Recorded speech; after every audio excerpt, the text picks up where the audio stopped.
L'interview de la semaine. Bonjour à tous, c'est Laurent en direct sur Radio Solidarité. Alors aujourd'hui, nous continuons notre semaine, notre marathon du logement. Nous avons eu le réseau wallon du droit à l'habitat, nous avons eu le réseau wallon de lutte contre la pauvreté. Aujourd'hui, nous accueillons le rassemblement bruxellois du droit à l'habitat. Nous avons Chloé qui est avec nous et nous avons Anne-Sophie. Respectivement, Chloé est chargée de communication et Anne-Sophie, elle est chargée de projet. Bonjour et bienvenue sur Radio Solidarité. Merci. On va commencer peut-être par Chloé. L'habitat à Bruxelles, ça représente quoi? Ah bah alors là, ce serait bien une question pour Anne-Sophie en fait. Moi, je peux aussi en parler. On peut passer Ouais. le micro à Anne-Sophie. Alors Anne-Sophie, en général, le logement à Bruxelles, ça représente quoi? Pour nous, le mot habitat, ça reprend un peu plus large que le logement, mais c'est vrai qu'on travaille beaucoup sur le logement. Bah, le logement, c'est la base. Parce que on considère que si on n'a pas de logement, il y a un peu tout qui fout le camp. Alors que quand on a un logement, ça nous donne une bonne base pour prendre soin de soi, pour pouvoir s'alimenter correctement, avoir une bonne hygiène de vie, se poser pour chercher un travail si on doit chercher un travail, se sentir en sécurité. C'est tout le reste qui découle en fait de ce logement. Le logement, c'est plus qu'un toit au-dessus de la tête. Oui, tout à fait. C'est pas juste 4 murs et un toit. Donc c'est comme je disais, c'est ce qui permet de se lancer dans la vie et de pouvoir avoir un mode de vie un peu stable, aussi d'avoir une bonne santé mentale. Parce que quand on a une insécurité dans le logement, nous on le voit beaucoup, ça crée pas mal de problèmes de santé mentale, c'est sûr. Donc voilà, pour nous le logement c'est la base. Quelle est la situation justement au niveau des logements à Bruxelles? On parle beaucoup de passoires énergétiques, on parle beaucoup d'augmentation due à l'indexation qui n'est pas forcément adéquate pour certains logements qui sont vraiment dans des catastrophes énergétiques. Quelle est cette situation? On a vu dernièrement que des communes avaient fait des expériences avec des avions qui survolaient très bas pour voir un peu les quartiers ou les maisons qui étaient des passoires énergétiques. Quelle est cette situation réelle sur le terrain par rapport à ces logements? Par les certificats PEB là que on est obligé d'avoir mais que beaucoup de logements n'ont pas. On n'a pas beaucoup de données en fait super fiables sur la qualité des logements et c'est vrai que historiquement Bruxelles a un patrimoine très dégradé. Je pourrais pas vous donner de chiffres parce que y en a pas. Et mais on le sait, il y a beaucoup de bâtiments dégradés, des passoires énergétiques certes. Après souvent c'est ces logements-là qui ont des prix encore relativement pas trop élevés par rapport au reste du parc. Et malheureusement, quand ces logements sont rénovés, souvent, en tout cas dans le parc privé, ça s'accompagne souvent d'augmentation de loyer. Et donc ça, c'est une conséquence malheureuse de la rénovation énergétique des logements qui est en soi une très bonne chose, qui parfois va pousser des locataires à devoir quitter la ville parce qu'il n'y a plus de logements abordables pour eux. Alors Anne-Sophie, tu parlais de parcs privés. Quelle est la situation du parc public, les logements sociaux à Bruxelles? Alors, le parc public, en tout cas si on parle de logement social, c'est environ 7% de logements sociaux qu'on a à Bruxelles, environ 40 000 logements, ça fait un stock de 40 000 logements. Le problème, c'est que la liste d'attente, c'est 52 000 familles qui attendent un logement social. Donc, il faudrait plus que doubler le parc actuel pour pouvoir répondre à la demande. En plus, cette demande, elle fait qu'augmenter. Le problème, c'est qu'on produit environ 200 nouveaux logements par an, logements sociaux, ce qui est très peu, et c'est aussi une proportion relativement basse par rapport à la production globale de logements. En gros, on produit environ, je pense, 5-6% de logements sociaux sur la production annuelle. Ça veut dire que si on est à 7% en général de logements sociaux, en fait, ça veut dire que la proportion va stagner, voire baisser, la proportion de logements sociaux à Bruxelles. Alors, on construit beaucoup plus de logements privés, très chers et très petits aussi. Alors hier, le réseau wallon, donc Marie-Claude Chenet, nous disait qu'en Wallonie, pour avoir un logement social, il faut un délai de 7 ans. Donc à Bruxelles, il y a 50 familles qui attendent un logement social. Quel est le délai? Quel est le délai pour ces familles qui doivent attendre? On est sur une période de combien de temps? Moi, je dirais que ça varie entre 12 et 19 ans, en fonction de la taille de la famille. C'est surtout les familles nombreuses, là, on voit des délais jusqu'à 19 ans, en fait. Parce qu'on a trop peu de grands logements et beaucoup de familles nombreuses qui attendent. Si on est logique, quand on doit attendre 19 ans, la famille n'est plus une famille nombreuse, parce qu'à 19 ans, certains enfants qui ont peut-être maintenant à ce moment-là 22, 23 ans prennent leur envol et quittent la famille. Donc on n'est plus sur une famille nombreuse. Donc ça reste utopique. Oui, tout à fait. C'est ça le problème, c'est que souvent au moment où les familles obtiennent le logement, la configuration familiale a complètement changé. Ouais. Et malheureusement, le fait qu'on produise si peu, ça ne présage pas grand-chose de bon pour la suite. Et c'est pour ça que nous on milite pour l'encadrement du marché privé, pour que les familles puissent se loger décemment aussi dans le marché privé. Alors, le Rassemblement bruxellois du droit à l'habitat, justement, quelles sont leurs revendications et quelles sont leurs actions? On verra aussi avec Chloé après, concernant une exposition qu'ils ont organisée, qu'elle a créée et qu'elle a encadrée. On en a une série, il y en a beaucoup expliqués en long en large dans notre mémorandum, mais je dirais que les deux principales, c'est la production massive de logements sociaux. Et par cela, on dit pas seulement des nouvelles constructions, parce que ça, on pourrait construire plus. Il y a des terrains publics qui sont là, sauf que même sur les terrains publics, on a du mal à construire du logement social. Il y a pas mal de freins. Mais en plus de construire, on peut aussi essayer de capter du logement social aussi dans le parc privé. On sait qu'il y a pas mal de logements vides, de logements insalubres. Il y aurait sans doute divers leviers pour pouvoir capter du logement déjà existant et le rendre public. Ensuite, au-delà du logement social, qui est très important pour nous, c'est l'encadrement des loyers, donc une baisse des loyers sur le marché privé. Alors, si on compare avec la Wallonie, il existe une grille des loyers qui est une grille informative, qui donne des idées de prix, mais qui n'a absolument aucun pouvoir et qui ne peut rien faire, simplement une indication. Est-ce que ça existe à Bruxelles également? Oui, on a une grille indicative des loyers. Cependant, pour nous, c'est pas forcément ça qui va changer grand-chose. Cette grille indicative, elle n'est qu'indicative. Et puis, en plus, elle est basée sur les prix du marché qui sont pour nous déjà trop élevés. Donc, pour nous, on peut pas se dire que on prend le marché, on justifie les prix et on dit ce sont des loyers justes. Pour nous, il faut que ce soit plus bas. Ensuite, normalement, à Bruxelles, il y avait un projet de commission paritaire locative qui devait se servir de cette grille. C'est-à-dire, c'est une commission composée de moitié par des représentants de locataires et de moitié par des représentants de propriétaires.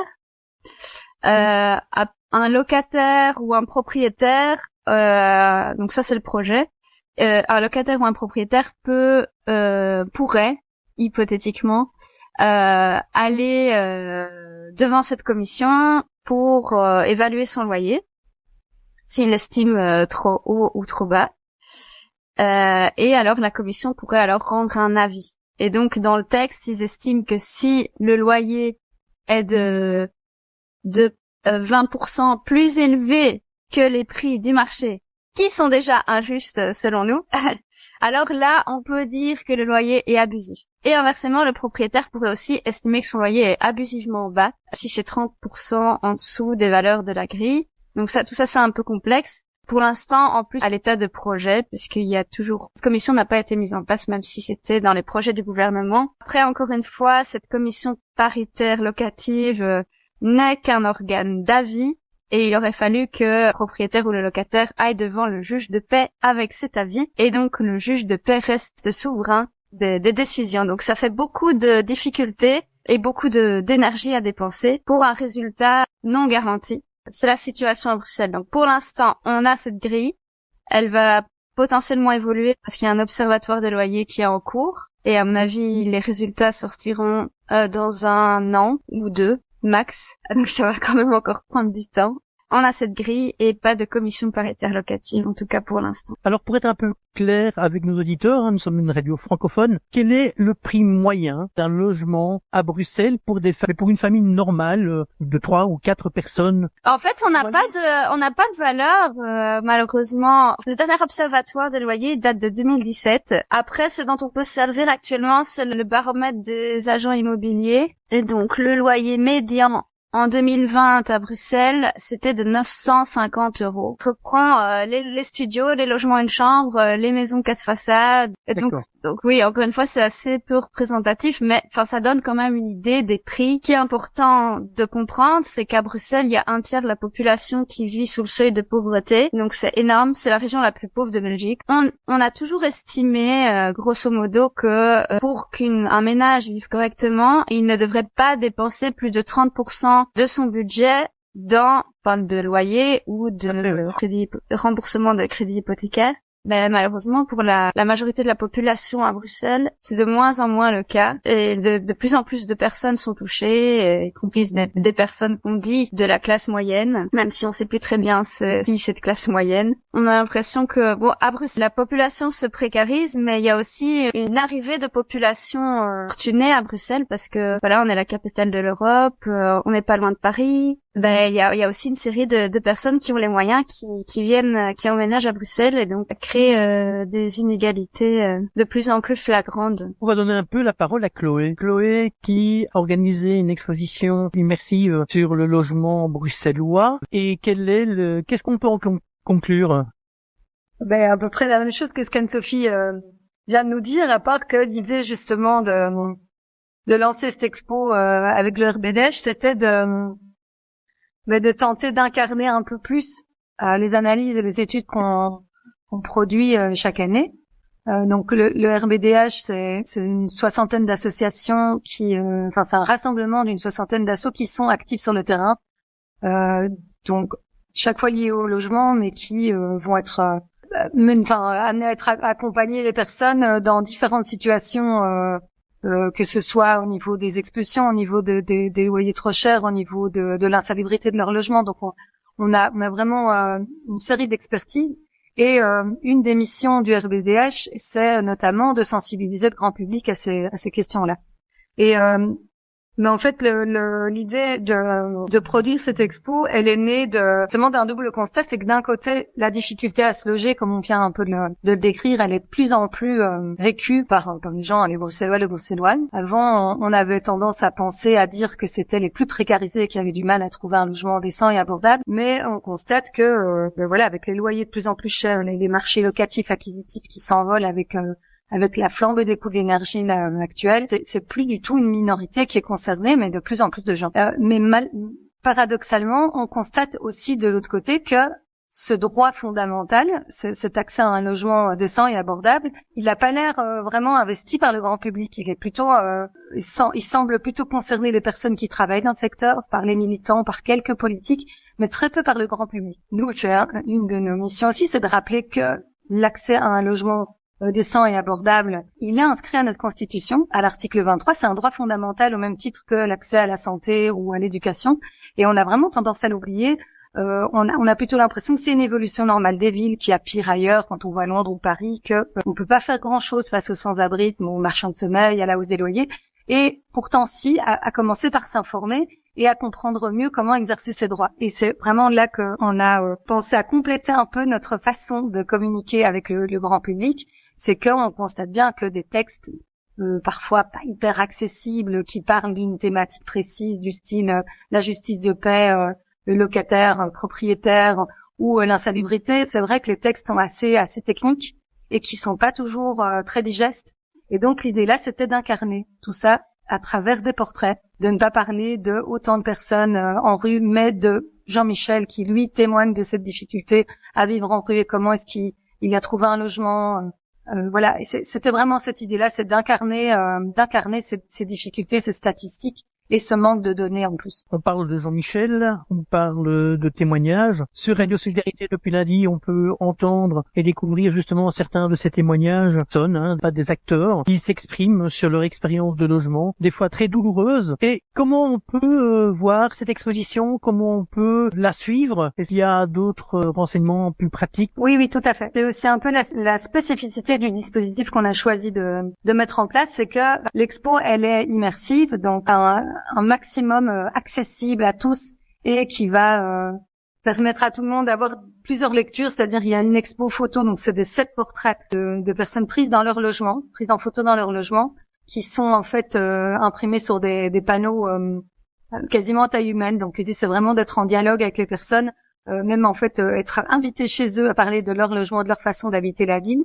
Et chaque portrait photo est accompagné d'un portrait sonore. Et donc l'idée c'est aussi de pouvoir après prolonger cette exposition avec le catalogue qui lui contient un peu plus d'infos sur la personne, reprend une partie du témoignage oral mais par écrit, mais surtout qui invite le lecteur à lire un peu plus un contexte plus politique sur cette thématique. Et donc de donner des clés, de pouvoir aller plus loin. On a aussi une série de références pour chaque thématique qui est abordée. Donc il y a aussi les gens du voyage, la difficulté à trouver un espace où se poser avec leur caravane. On a de la colocation, on a de l'habitat groupé. Donc il y a 7 thématiques qui sont absolument pas exhaustives de la façon d'habiter la ville, mais on a dû faire des choix. Et donc l'idée c'est que cette expo va se balader un peu partout. Elle est immersive mais aussi itinérante. Et c'était aussi la volonté d'aller la mettre dans des endroits qui n'ont pas l'habitude de parler droit au logement et de justement toucher un public qui au final va se sentir très concerné, mais qui n'a pas l'habitude de soit de fréquenter des lieux qui parlent de droit au logement, qui soient soit militants, soit parce qu'ils travaillent dans le secteur. Et donc on a une série de dates prévues en fait jusqu'à la fin de l'année. Parce qu'en fait ça intéresse beaucoup les gens et que du coup il y a beaucoup de gens qui nous ont demandé de l'accueillir, et donc toutes ces infos là se trouvent sur notre site RBDH, sur la page Facebook aussi, donc RBDH pareil, et on a aussi un compte Instagram. Et l'expo du coup s'appelle Habiter titre provisoire, parce que du coup on n'a pas donné le titre qui raconte déjà beaucoup de choses. Comme on disait, habiter c'est plus que se loger. Et donc pour donner là, c'est passé à Coop, c'était à la tricoterie. Pour l'instant, elle est au DECA, qui est un lieu militant très actif à Saint-Gilles. Elle ira ensuite au musée du capitalisme, à la maison de la création à Laken, au point culture à l'ULB-AXL, mais aussi à la Vallée, à la Tour à Plomb, au Parlement européen. Donc il y a toujours moyen de la voir à un moment donné. On peut peut-être rappeler l'adresse internet. C'est www.rbdh.be. Cette semaine, c'est une semaine un peu particulière en Europe. C'est le Housing Action Day, tout le 3e week-end du mois de mars. Ça représente quoi pour vous cette journée, cette semaine, ce week-end et surtout dimanche à Bruxelles? C'est plutôt une question pour Anne-Sophie. Qu'est-ce que ça représente la journée du Housing Action Day? Pour vous, pour oui. le rassemblement bruxellois. C'est la concrétisation d'un travail depuis un certain temps, dans le sens où il y a quelques années, la mobilisation avait un peu baissé sur la question. Je pense qu'il y avait une fatigue du secteur associatif, revendiquer une série de choses depuis des années et de voir que finalement la situation s'empire de plus en plus. Et petit à petit, je pense qu'avec de nouvelles énergies qui sont arrivées, il y a eu de plus en plus de motivation pour se bouger, se mobiliser. Et donc il y a eu cet appel européen il y a 4 ans, c'était juste avant le Covid. C'est la Coalition européenne pour le droit au logement et à la ville, qui est une coalition de dizaines et dizaines de collectifs militants européens pour le droit au logement. Donc qui a lancé cet appel à action fin mars, il y a 4 ans. Donc c'est pour ça qu'on a un mot anglais qui s'appelle Housing Action Day. En fait, c'est parce qu'il va y avoir des actions partout en Europe. Il y a toute une semaine d'actions en fait dans toute l'Europe. Donc il y a aussi quelques actions ici en Belgique et la grosse journée de mobilisation c'est dimanche. Donc ça sera l'apothéose avec différentes actions. En Flandre, il y aura différents départs collectifs pour venir à Bruxelles depuis Hasselt, Gand et Anvers au minimum. Ensuite, il y a cette manifestation à Charleroi. Ça, c'est à 14 heures. Place verte, dimanche matin à Liège à 11 heures. Rassemblement derrière l'hôtel de ville de Liège pour partir ensuite en manifestation. Donc il y aura une marche à Liège le matin. Et finalement, la grande manif à Bruxelles à 15 heures. Donc on démarrera de Comte de Flandre pour terminer à la place du jeu de balle avec un programme de prise de parole et également de musique. C'est un dimanche qui est très chargé Ouais. en Belgique, en tout cas pour le droit à l'habitat et le droit au logement. Tout à fait. Et alors, on espère, bon, et les 2 premières années, on a dû faire des éditions c'était le Covid, donc on a fait une édition en ligne, puis un petit rassemblement statique. L'année passée, on a pu marcher pour la première fois, et donc on espère que d'année en année, la mobilisation va grandir, qu'on sera de plus en plus, et que enfin, on va être entendu sur ces questions-là, quoi. Cette année, on a déjà plus de 80 civils qui ont répondu à l'appel. Enfin voilà, on aura 80 civils en Europe. Ouais. Ça va être une grosse édition. Mais c'est important aussi le fait qu'il y ait un mouvement européen. Ça montre qu'en fait les villes et même les campagnes, elles ont des problématiques similaires un peu partout en Europe. Le problème du logement n'est pas un problème bruxellois, n'est pas un problème wallon, mais un problème européen. L'enjeu, c'est l'accès à la terre finalement. Et dans un pays comme la Belgique où finalement une population assez dense, ça commence à poser problème l'accès à un terrain pour habiter. Justement, tu parles de population assez dense, une population qui augmente. Est-ce que les logements suivent la croissance belge par rapport à la situation actuelle? Est-ce que dans 20 ans ou dans 15 ans, il y aura assez de logements pour tous les Belges? Bonne question. Mais je pense qu'au niveau, en tout cas, moi je peux parler pour Bruxelles. Pour l'instant, on construit assez de logements. C'est pas spécialement un problème de quantité de logements. On en construit assez, il y en a assez, mais c'est ce qu'on construit. Nous, on a besoin de logements abordables, et la meilleure façon de le garder abordable, c'est qu'il soit public, et aussi des grands logements pour accueillir les familles. Et ce qu'on construit actuellement, ce sont des petits logements de haut standing, privés et chers. Ça, c'est un problème. Après, dans 10 ans, j'ai du mal à dire ce qui va se passer. Je pense ce qui serait intéressant de réfléchir, c'est c'est de regarder un peu comment ces espaces de vie sont distribués. Parce que moi, je vois par exemple ici à la commune d'Ixelles, pour ne citer qu'elle, mais d'autres communes aussi le font, il y a cette volonté de moins subdiviser des grands logements, justement pour que ces logements puissent accueillir des familles. Le problème, c'est que très peu de familles nombreuses sont capables de se payer une maison bruxelloise unifamiliale au prix actuel. Et donc, qui achète ces logements? Ce sont des familles très riches et parfois avec très peu d'enfants, pas d'enfants du tout, qui vont acheter des grandes maisons parce que juste ils peuvent s'aligner sur les prix, ou des investisseurs qui en font des colocs de luxe. Donc l'objectif n'est pas du tout rempli. Et donc voilà, il faudra peut-être penser, c'est de dire comment distribue-t-on l'espace de vie aux gens? Il faut simplement s'assurer que chaque personne ait un espace de vie décent et de bonne qualité et abordable. Comment on fait ça? Il y a plein de choses à mettre en place. Et ça, je vous inviterai à aller lire notre mémorandum quand il sortira dans quelques mois, parce que les élections régionales, c'est en mai 2024, donc on se prépare pour ça aussi. Et on est en train de travailler d'arrache-pied sur nos revendications, notamment pour la baisse des loyers, parce que c'est une question assez complexe. Il y a plein de façons d'encadrer les loyers et il faut essayer de trouver la manière la plus intelligente de le faire dans le contexte bruxellois. Je voudrais parler aussi des dernières, des revendications de dimanche. Précisément, en fait, elles sont assez simples. On demande une baisse des loyers immédiate, la fin des expulsions de logements. Parce que, évidemment, plus les loyers sont chers, plus il y aura d'expulsions, parce qu'il y aura de moins en moins de personnes capables de payer les loyers. La régularisation des personnes sans papier. Parce que ça, c'est un gros problème, notamment il y a des personnes pour qui c'est difficile de trouver une solution parce qu'il y a une situation administrative qui est bloquée. Et enfin, plus de logements sociaux, évidemment, et d'alternatives au marché privé. Il y a d'autres alternatives. Je pense par exemple aux coopératives de logements, aux community land trust, qui sont des manières de sortir le logement de la spéculation immobilière et d'avoir une gestion plus collective de ces logements. Merci beaucoup Anne-Sophie pour tous ces renseignements. Je rappelle à nos auditeurs 2 sites internet, le rbdh.be, www.rbdh.be, qui est le site de votre association. On peut également parler de l'adresse internet du site de Housing Action Day Belgium. Voilà, donc c'est housing-action-d.be. Et alors, nous avons dimanche ce grand rassemblement en Belgique, à Bruxelles, qui va rassembler les néerlandophones après des parcours entre Anvers, Gand et Hasselt. Et alors, à Liège, le rassemblement wallon qui aura lieu à 11h et également à 14h à Charleroi, où il y aura également un rassemblement qui est organisé par Solidarité Nouvelle. Donc on arrive tout à l'heure un peu à la fin de cet entretien. Peut-être un dernier mot, si vous voulez encore rajouter une chose. Chloé, peut-être? Le logement pour les gens, pas pour l'argent. C'est le slogan de dimanche. Donc rejoignez-nous chaque année.